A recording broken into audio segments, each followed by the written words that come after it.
Meu nome é Gabriel Peter, eu sou o diretor do curta-metragem Cinemeiro, que foi resultado de uma chamada pública da Escola Pública de Audiovisual da Vila das Artes. E eu estou muito feliz em ser convidado pelo Centro Cultural Banco do Nordeste a exibir esse filme, porque ele retrata a vida de uma pessoa que dedicou a sua vida inteira ao cinema, né? O José Wilson Baltazar, que infelizmente morreu agora em 2020, e que eu tive o prazer de homenagear em vida. Esse filme, ele trata da relação, né, de amor que o seu Baltazar ele teve com o cinema, né? Ele foi um cara que assistiu o primeiro filme da vida dele em 1942, né? Então no antigo Cinema Majestic, no centro, e que ao longo de toda a vida dele, ele se dedicou a assistir filmes, mas não só assistir filmes por si, porque os filmes para ele eles tinham um significado especial, né? Especialmente considerando a época em que ele nasceu, em que havia muita repressão, sobretudo de natureza moral, sexual. O seu Baltazar ele adotou o cinema como uma espécie de meio de liberação, né? Como para a juventude dos anos 50 foi o rock and roll, por exemplo, né? Então, assim, toda a experiência de sexualidade dele, que ele gostava muito, né, de filmes com cunho erótico e tal, eles tinham como matriz principal o cinema. Então, o cinema para ele significou uma relação não só de amor, né, mas uma relação de vida. O seu Baltazar ele assistiu mais de 50 mil filmes. Ele trabalhou como crítico de cinema, ele fazia resenhas de filmes desde o fim da década de 1970. E eu tive o prazer de conhecê-lo porque, junto com o Eduardo Pereira e o Pierre Grangeiro, a gente mantém há quase 10 anos um cineclube chamado 24 Quadros, e ele foi um dos nossos primeiros espectadores. E no começo a gente não sabia muito bem quem era aquela pessoa e tudo, mas à medida que ele parava para falar com a gente sobre algum filme, às vezes se queixando porque ele não gostava, às vezes se queixando por causa da projeção, esse tipo de coisa, que é muito comum em cinéfilo, a gente foi começando a desvendar aquela pessoa por trás daquele senhor baixinho, com cara de funcionário público aposentado, e foi se apaixonando por ele, né? Fazia tempo que a gente tinha uma ideia de fazer algo sobre ele, né? E se materializou nessa oportunidade, que foi uma chamada pública feita pela Vila das Artes, para que se fizesse filmes sobre os 290 anos, se eu não me engano, de Fortaleza na época. E eu achei mais do que propício a história de uma pessoa que, de certa forma, materializa, né, assim, simboliza a história da exibição cinematográfica em Fortaleza. Então a gente gravou numa tarde na Casa Amarela, né? Ele estava já meio cansadinho, porque ele já vinha doente há alguns anos, mas assim que a gente ligou a câmera, ele se entusiasmou, né? E ele começou a falar sobre as memórias dele, sobre os cadernos que ele escrevia, né? Ele mantinha uma agenda regular de todos os filmes que ele via, com o nome de técnicos, elenco, etc., desde a década de 1950 até 2003, né? E esse filme ele revela muito sobre esse amor, né, que ele dedicou à sétima arte. E também uma relação muito bonita que a gente estabeleceu com ele. Eu acho que foi o que mais ficou, que ressalta nesse filme, que ele foi feito com muito amor, né, embora a gente não tivesse dinheiro, esse tipo de coisa, foi a amizade, o amor, né, as relações que a arte e a exibição cinematográfica podem gerar. Então, eu acredito que, nesse sentido, o Cinemeiro pode ser considerado, além de um filme sobre a exibição de filmes em Fortaleza, também uma grande homenagem a um dos principais, uma das pessoas que mais viu filmes, uma das pessoas que mais fruiu a arte cinematográfica na nossa cidade durante o século XX. A gente conheceu o seu Baltazar em 2011, né? E essa amizade foi crescendo ao longo desse tempo. Nossa amizade foi muito baseada nessa troca, né, entre pessoas que assistiam filmes, entre pessoas que... O seu Baltazar nunca exibia o filme, né, mas ele era uma pessoa que conhecia tudo.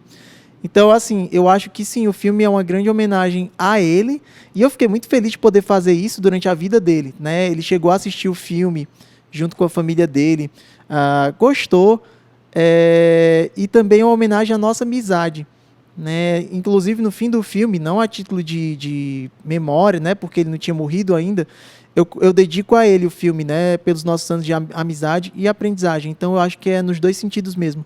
uma grande homenagem a ele e uma grande homenagem aos anos de amizade que a gente teve a sorte de cultivar enquanto ele esteve nesse planeta.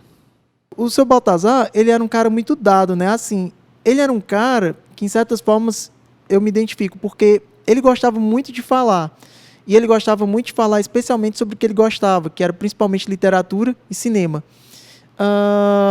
E a gente sempre pensou assim, porque o Brasil é um país no qual, infelizmente, a memória ela ainda é muito negligenciada. E a gente imaginou assim, olha, esse senhor, ele é um patrimônio, né, imaterial, ele é uma pessoa que carrega a história da exibição cinematográfica em Fortaleza. Ele é uma pessoa que vivenciou muita coisa que a gente não faz sequer ideia. Então, por que a gente não faz uma homenagem a ele? A gente não pega, não aprende um pouco com ele e também não compartilha com o público isso. E aí o Pierre Granger, ele teve esse argumento, né, da gente fazer uma homenagem a ele, mas ele não desenvolveu a ideia.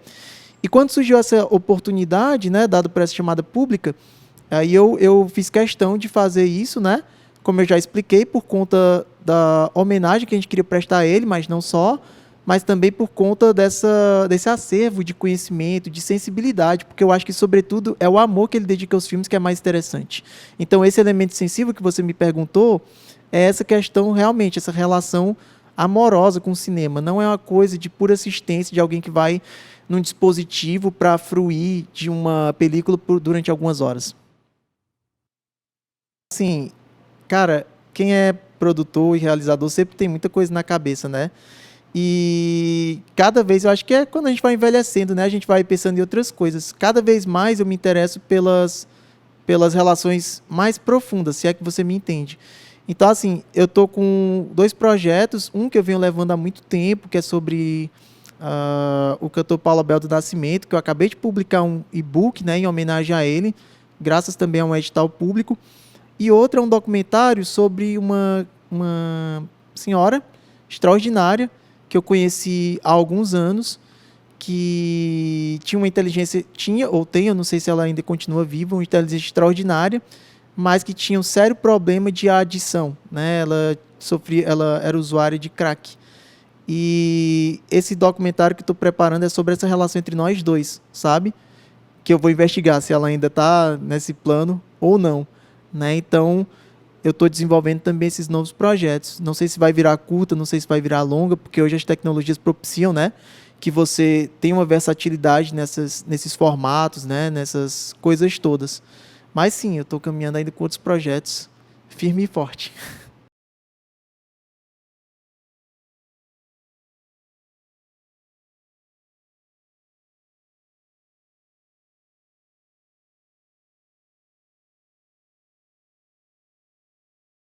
Olá, meu nome é Israel Branco, eu sou realizador audiovisual daqui de Fortaleza.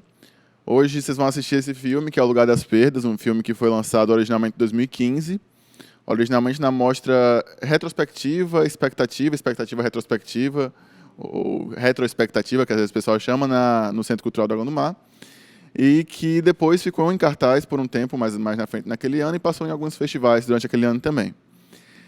Eu fui chamado aqui hoje, na verdade, primeiramente eu queria agradecer o pessoal aqui do Centro Cultural do Banco do Nordeste para falar um pouco sobre a minha carreira e um pouco sobre o fazer audiovisual, né? Eu acho que fazer audiovisual é algo muito desafiador, né? Mas também é algo muito empolgante, né? Então você lida muito com extremos, você lida muito com desespero muitas vezes, né? Muitas vezes você lida muito com prazos muito corridos e muitas vezes você lida com coisas assim tipo, nossa, não vai dar certo, e ao mesmo tempo às vezes surge aquela força e você tem que resolver e você acaba resolvendo muito de última hora. Isso não é só para o audiovisual, eu acho que pelo menos em toda a área cultural isso é muito recorrente. Muitas pessoas, durante a sua vida, têm um questionamento, né, de o que querem fazer quando ficarem mais velhas. E eu acredito que é um questionamento muito importante, inclusive quando eu vou dar essas palestras de feira das profissões, né, nas escolas e tal, eu sempre falo para as pessoas, talvez os meninos, né, as meninas, as pessoas mais novas, assim, a galera que está no terceiro ano do ensino médio, talvez, se não tiver certeza do que querem fazer na vida, talvez esperarem um ano e ficarem um ano depois do terceiro ano, tá? Para não entrar numa formação que não quer e depois ter que entrar em uma segunda formação, o que for, mas para se entender como adulto, como uma pessoa na sociedade e tal. E às vezes realmente demora muito para uma pessoa se encontrar. Mas não foi o meu caso. No meu caso, eu sempre soube, desde sempre, que eu queria trabalhar com audiovisual.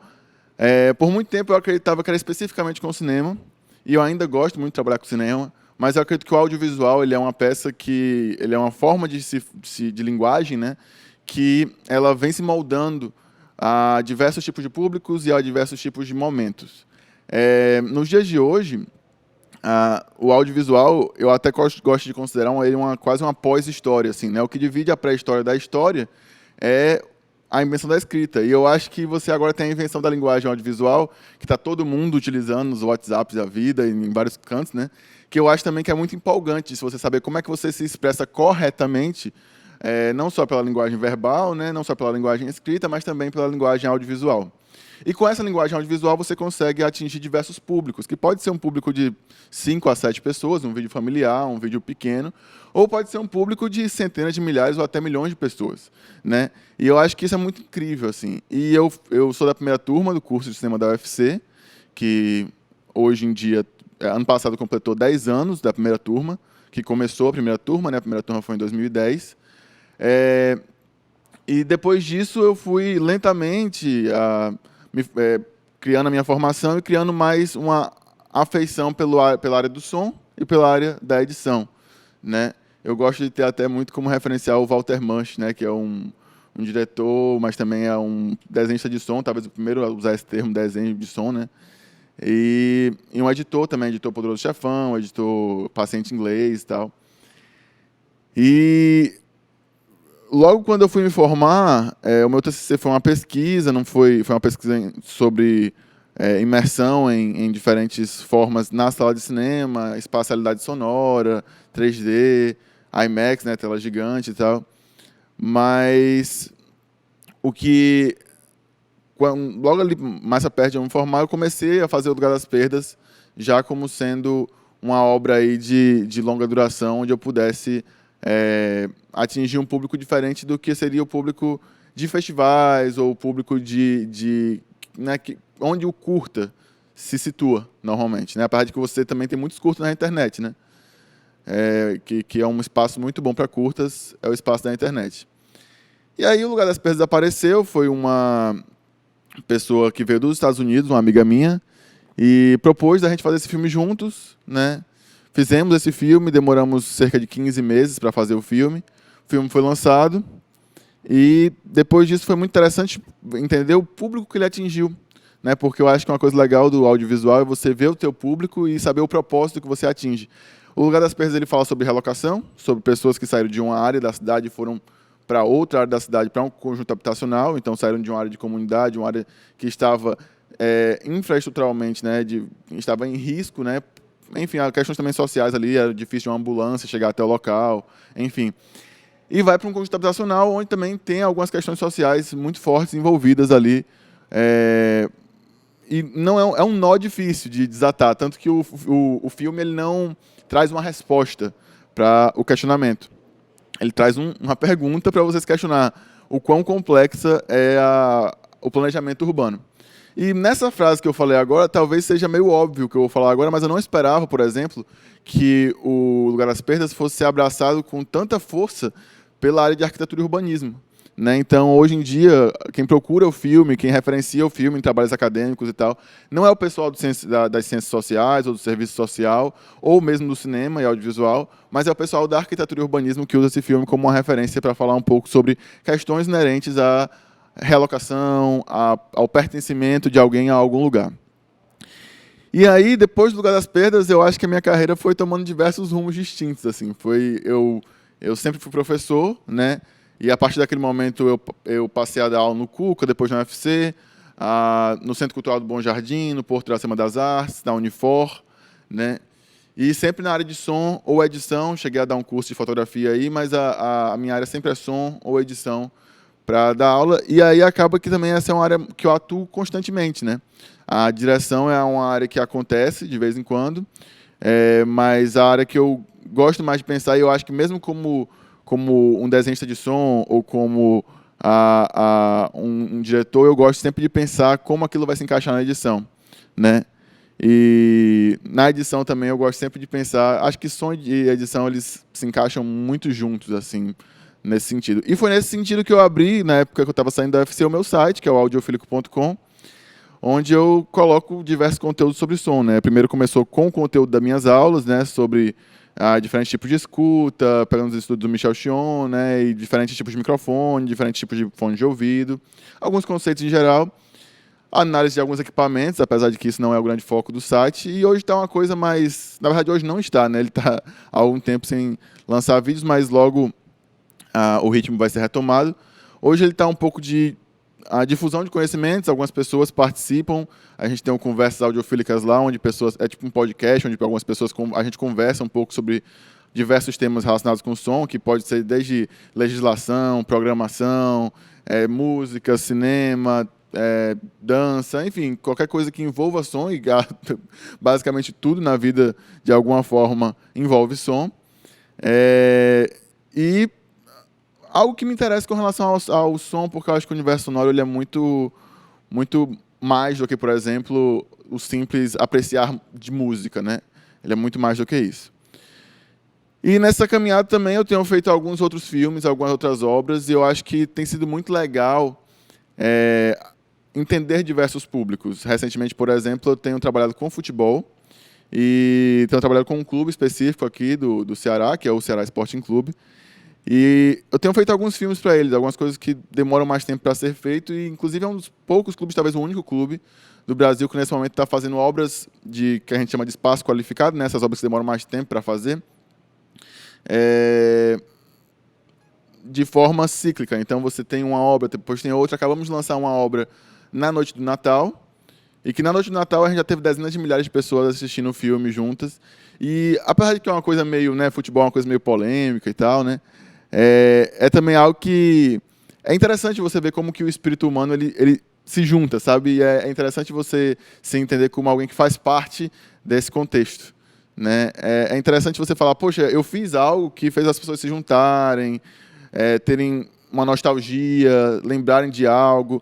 E eu acho que isso vale tanto para um filme que você tem, né, esse como do Ceará, que com centenas de milhares de pessoas assistindo, como também algo que eu fiz já, recentemente eu não fiz, mas já fiz alguns anos atrás, sei lá, para um aniversário de uma senhora, né, de, sei lá, 70, 80 anos, que atinge ali aqueles familiares e lembra de coisas do passado e tal, e atinge com um grupo pequeno, sabe, de 7, 8 pessoas, mas você cria algo ali que faz com que a vida valha mais a pena, né, pelo menos é como eu gosto de enxergar esse trabalho. E isso vale tanto se você trabalha na direção, como se você trabalha como esse título que hoje se dá como videomaker, né? Como se você trabalha também em qualquer uma das áreas, né? Na edição, no som e tal. É sempre muito massa você participar de algo. Eu lembro que há um tempo atrás eu estava voltando para casa e ia ter um TEDx aqui em Fortaleza, né? TEDx, né? Aquele negócio de palestras. E eu falei, pô, seria legal se eu fosse para esse negócio. Quanto que será? Para ir para esse negócio. E eu fiquei pensando sobre isso, quando eu fui ver não tinha nem mais inscrição, e foi um monte de gente que se inscreveu, era super difícil ir. E aí foi muita coincidência, porque naquela tarde, um amigo meu me ligou e falou assim, Israel, cara, a gente está precisando de alguém para capturar o som aqui no TEDx, você pode vir?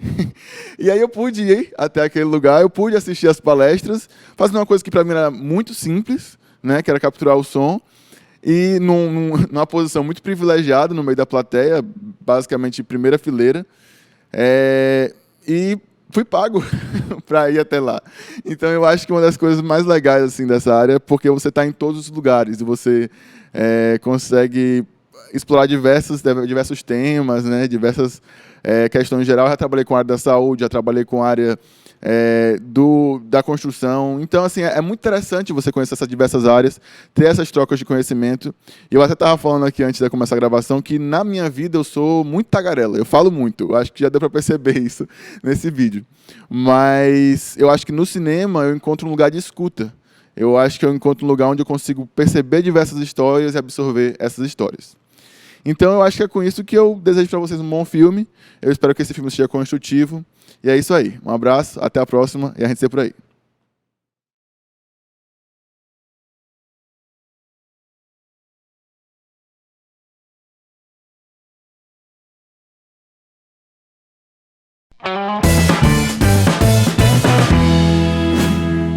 Música